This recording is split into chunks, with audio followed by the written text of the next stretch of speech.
What's going on, Bulls fans? Welcome to another episode of Chicago Bulls Central. I'm your host, CEO Haize. This is the number one spot for everything Chicago Bulls related. On today's episode, we'll be going into the mailbag, but before we do that, we're going to be playing an interview from Casey Johnson on Unfiltered, kind of giving a little bit more detail on that article that really sent a lot of Bulls fans spiraling, worrying about what's going to happen with Zach LaVine's contract. We'll do all that, plus the mailbag, right after our intro. You are now tuned in to Chicago Bulls Central, your number one place for all Chicago Bulls news and content.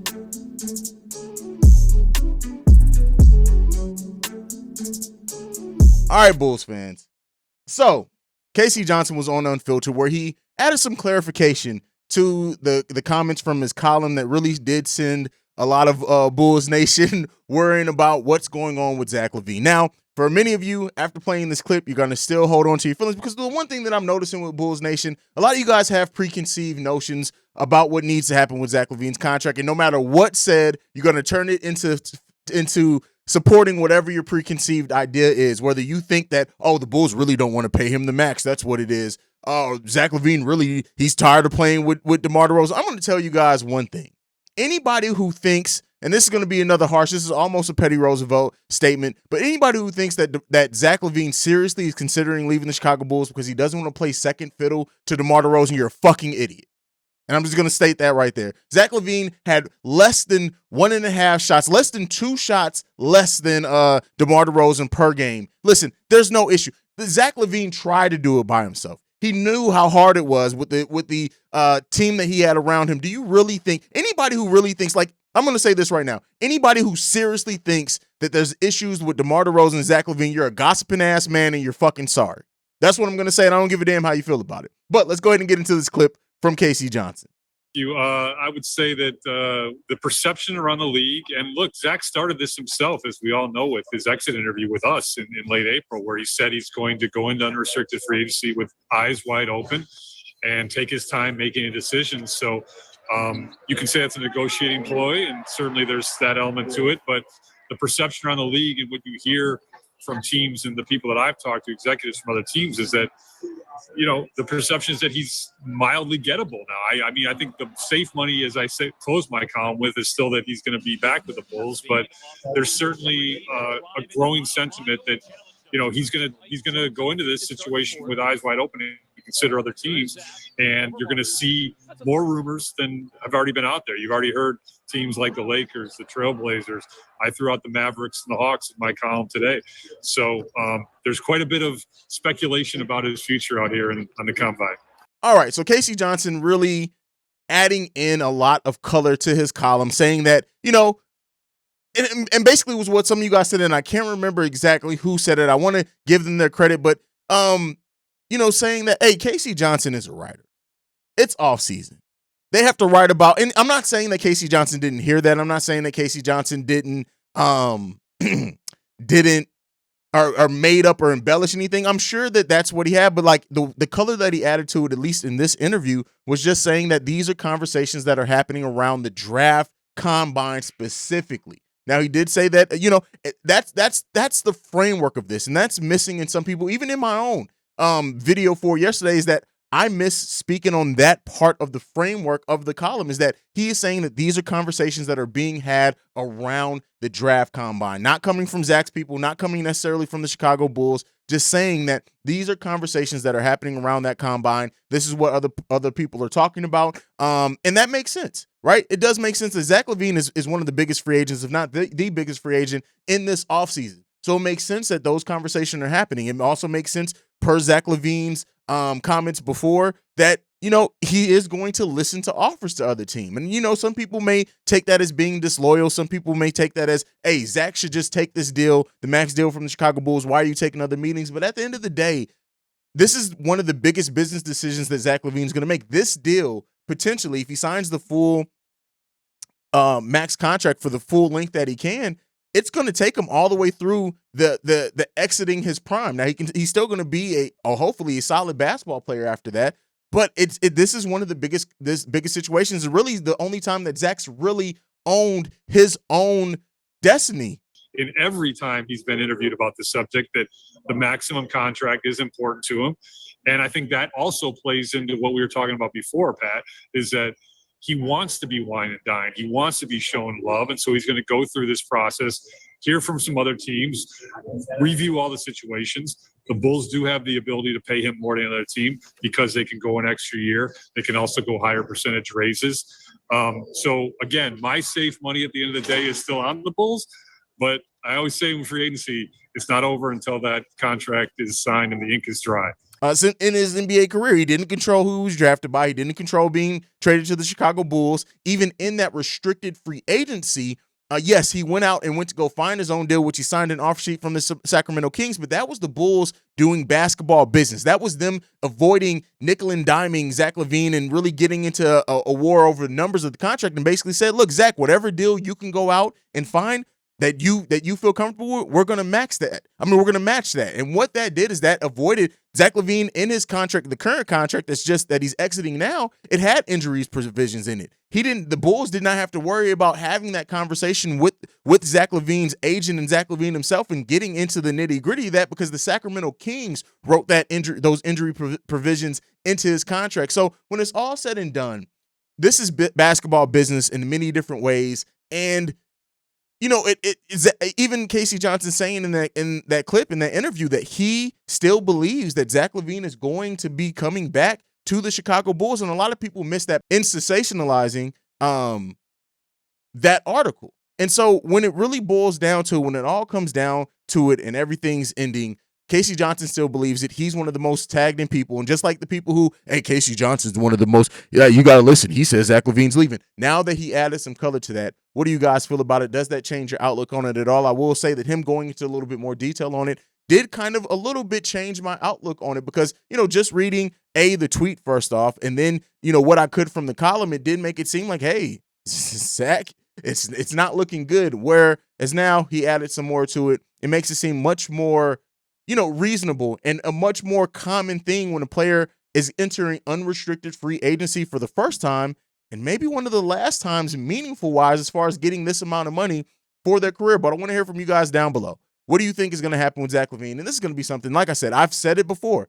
This is going to be the summer of Zach LaVine trade ideas. We're at the beginning of it. Free agency doesn't start till August, right? Players aren't actually able to sign until August, which I guess some people can't because Covington already signed his deal. But the start of free agency, it opens in August. We still have a long time until then. We still have a draft to go through, which next week we start our draft coverage. I can't wait to start talking about those draft prospects. Mark Williams is going to be the first prospect that I talk about per your guys' vote in the community tab. But enough of that. Let's go ahead and now let's get into the mailbag, which this first one is from Shay, and he has an interesting suggestion for who the Bulls should go after in free agency. Hey, Haize, what's up? This is Shay. You know, with Alex Caruso and Ayo Dosunmu being our backup backcourt, I was thinking, you know, Rudy Gay is a free agent after, this summer. And I was thinking, maybe we should look to sign him. Think about it. Him and DeMar DeRozan talk a lot throughout this free agency. And Rudy Gay is known for being a great scorer off the bench from his time in San Antonio. And if you think about it, the Utah Jazz didn't really use him. So what I'm thinking is, if you want to go get a backup small forward, there you are right there. And, hey, maybe in the draft, if Mark Williams falls to us, that could help solve our backup center position. Or we could solve our backup power forward position. But as for the backup small forward position, I think we should focus on getting a guy like Rudy Gay because he is instant offense off the bench. He can catch and shoot. He also can catch and shoot. I feel like he does a lot of things that Kobe White doesn't do, like in terms of defense. Anyway, tell me what you think. Peace. Okay, so Shay here mentions Rudy Gay. And here's what I'll say about this. Initially, when I heard that from Shay, as with many things from Shay, is I thought, I don't know if I like that, right? And that's not even a shot at Shay. Listen, Shay's one of my biggest supporters here. He's been that almost since this channel started. So that's not a shot at all. But Shay has some wild takes. And Shay will tell you that. Shay has some wild takes. And one of the things that I do appreciate about Shay is that Shay just gives it raw in what's in his mind. He doesn't necessarily try to break it down or hold anything back. If it's in his mind, he's gonna give it to you. And Shay mentions Rudy Gay, and here's what I'll say: Rudy Gay wouldn't necessarily, in any stretch of the imagination, be a priority for me in free agency. So it wouldn't be somebody that I would say, hey, let's go after and get in. Let's make sure that he's somebody we sign day one. We have bigger fish to fry first, and getting a big man that maybe could be it done in the draft. But what I will say is looking at Rudy Gay's stats, right? Looking at what he was able to provide the Utah Jazz last year, and the San Antonio Spurs before that. I will say this: as a bench player, you could do a lot worse. Consistently getting you double-digit points. Now, in Utah last year, he only got 8.1 points off the bench. He played in 55 games, started one game, played 18 minutes per game for the Utah Jazz last season. Now, before that, he played 63 games for the San Antonio Spurs and averaged 11.4 points per game on 21.6 minutes per game. So he has not been a starter for pretty much the last 3 to 4 seasons of his career. So he is a bench player at this time, and getting him to accept a bench role would not be hard at all. His career average of 34.9% from three-point range would definitely help some. He's a consistent three-point shooter. Now, not a volume three-point shooter, but he's consistently stayed around that 34 mark pretty much in his career. He's had some 31 seasons, some dipped under. He's never dipped under 31% from three. So because that, looking at that, I can definitely see, especially if we're talking about replacing because Derrick Jones Jr. I think is all but gone. If you talk about replacing a Derrick Jones Jr., if you talk about replacing a Matt Thomas with a Rudy Gay, I definitely think that's a feasible thing. I also don't think that Rudy Gay is going to command a sizable contract. He is somebody that you can probably get to come in on the veteran minimum. So with that being said, Shay, I don't think that it's a terrible idea, but I will say this, that the Bulls have so much to address before then. Zach LaVine, big man coming off the bench, maybe more actual scoring off the bench, because Rudy Gay, while he can get you probably double-digit points off the bench, he's not really that. Now, again, the scoring could be addressed by Ayo Dosunmu, scoring growing, and we know that he was a scorer in college, things like that, bringing in more consistent scoring. But I'll say this, as just looking at it, I don't hate Rudy Gay possibly being a Chicago Bull next year. I kind of think of it much like I do the Thibault thing. It's that by time we get to that, now Thibault was just named, by the way, to I think all-team, the second defensive team. So shout out to him on that. That kind of made it a little bit more, hey, I wouldn't mind bringing him in. But Rudy Gay, wouldn't mind as an end-of-the-bench player. It's just I don't think he would be a priority for me in free agency. Like, again, it'd be somebody that, after you've kind of settled all your major points that you need to fix with the bench, all right, Rudy Gay is a veteran we're bringing on the end of the bench, can bring something. He's done some things in his career. So, again, not a terrible suggestion from Shay at all. Let's get into the next voicemail, the last voicemail for today. This one is from Jamal. Yo, what's up, Haize? This is your boy Jamal back again with another voicemail for you. I can't remember your thoughts about this person. I know that I think they've asked the question before to you in the comment section or in the chat, but I can't remember what you said. But what would you think if, and this is a big if the Orlando Magic does allow Mo Bamba to walk and, and things like that, what would you say about getting him as a backup big for Vooch? Now, I know one of the issues you would probably have would be his youth because he's so young and everything, and I know you said that we'd probably go for a more veteran big man to back up Vooch. But I'm looking at it, and I'm thinking he might not be a bad pickup for the Bulls. He's a legitimate 7 foot. He can be solid at rebounding and things like that. He's very good at, solid at blocking shots and stuff like that. But I think the thing that would help him, why he'd be such a good fit, is, and again, this is only from one season, but he shot 38% from three last season. And that was on 4 attempts a game. And he played like 71 games out the season. So, I don't know. I think that would be a good pickup. Now, again, it's a big if Orlando lets him walk.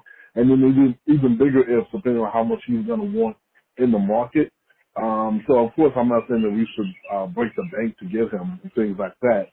But I wouldn't be shocked or mad if the Bulls took a chance at signing him or getting him to come play backup big man to Vooch. Because I think even if you do decide to play them both out there can still be enough floor spacing that it doesn't disrupt the offensive part of the paint too much That's just my personal opinion. Let me know what you think, of course. And as always, see where it go, Bulls. All right, Jamal with another suggestion for the Bulls in free agency, and this one is Mo Bamba. Now, Mo Bamba, 24 years old. You guys know I've been very vocal in saying that I think the Bulls are going to go after more players that, not even necessarily veterans, but players that you know are what they're going to give you night in and night out. More consistent players. Now, I will say this for Mo Bamba. Averages last year of 10.6 points per game, 8.1 rebounds per game, and a PER of 16.5. Mo Bamba also with a defensive rating of 108.2, which is a very solid defensive rating. Now, the things that concern me with Mo Bamba potentially are, is he going to accept a bench role? Because that's what it's going to be if he comes to the Chicago Bulls. He started 69 out of 71 games for the Orlando Magic last year. Now, he, over the course of his career with the Orlando Magic, that was the most that he's ever started. Before then, he started a total of 6 games in 3 seasons for the Orlando Magic while playing in a nice amount of games over the course of those seasons. So it really boils down to if he's going to accept a bench role, and he may just have to at this point. If the Orlando Magic do cut him, would he accept a bench role? Now, much like I said with the Rudy Gay thing, is that I think that if the Bulls draft a young big, right, meaning the Mark Williams, like I want them to go after, EJ Liddell, things like that, we'll see. I don't think then that they go after a Mo Bamba, another young player. I think they go after a veteran. If the Bulls, for some reason, get a different position in the draft, or if they don't keep that draft pick, I think that the chances of bringing in a younger player like Mo Bamba is more likely. Now, Mo Bamba, I do want to say this. In 25 minutes per game this season, he averages 10.6 points, 8.1 rebounds, almost 2 blocks per game, which is huge with the team that needs some rim protection, and also a half a steal a game. Now, the thing that's key here, that I'm going to go to the 2020 season, 21 season, because he did not start that season. So in averaging 15.8 minutes per game, which would be probably more likely in the minutes that he would get on the Chicago Bulls team, which is kind of what Tony Bradley did, right? Tony Bradley got around those minutes, and he just didn't have the same production. But let's go over what Mo Bamba gives you in a bench role. So in the 15.8 minutes per game, he got 8 points per game, still 1.3 blocks per game, which is huge, 5.8 rebounds per game. He had a free throw percentage of 68%, which is not good at all, but a 3-point percentage of 32.2%, and the overall field goal percentage of 47.2%. So again, not great numbers, but solid numbers. And that's also not taking into consideration that he may have developed some, and he may be able to even in those same amount of minutes. And I think that if Mo Bamba did come to the Chicago Bulls and he was our bench big, he would probably get between 16 and 18 minutes per game. So you look at that to be able to extend some. I would say this is that it really just depends on what the Bulls do with the draft. Once the draft happens, and this is why I am focusing on draft prospects first, not only just because the draft it happens first, but I think once we see what the Bulls do in the draft, whether they trade the draft pick, whether they keep the draft pick, who they do draft if they keep that pick, it's really going to inform us of what the other options for the Bulls in free agency are. But I will say this, Mo Bamba isn't a terrible choice at all. Now, some people have said Mo Bamba possibly replacing Vooch or Patrick Williams in the starting lineup. That I don't agree with at all, but you guys may disagree with me. Let me know down in the comments below. But bringing in Mo Bamba as a potential bench piece, I actually like that for the Chicago Bulls. I like it a lot. So let me know what you guys think about that down below. If you think that Mo Bamba could be a piece that the Bulls go after in free agency, do you think that they look at him as a bench? Do they put a bench player? Do you think they look at him as a starter? I want to hear from all you guys who are watching on YouTube and the podcast listeners too. I don't want to forget the podcast listeners. Podcast listeners, make sure you tune and check in with us as well. You can do so with the email, but that is it for Chicago Bulls Central on this Saturday episode of Chicago Bulls Central. You can follow the show at Bulls Central Pod. You can send us any feedback, questions, comments, concerns, bullcentralpod@gmail.com. Lastly, if you want to leave a text and or voicemail like you heard on today's show, the number to do so is 773-270-2799. We are the #1 spot for everything Chicago Bulls related, like I like to end every episode on. Go Bulls. I love you guys. Peace, y'all. This has been a presentation of the Break Media.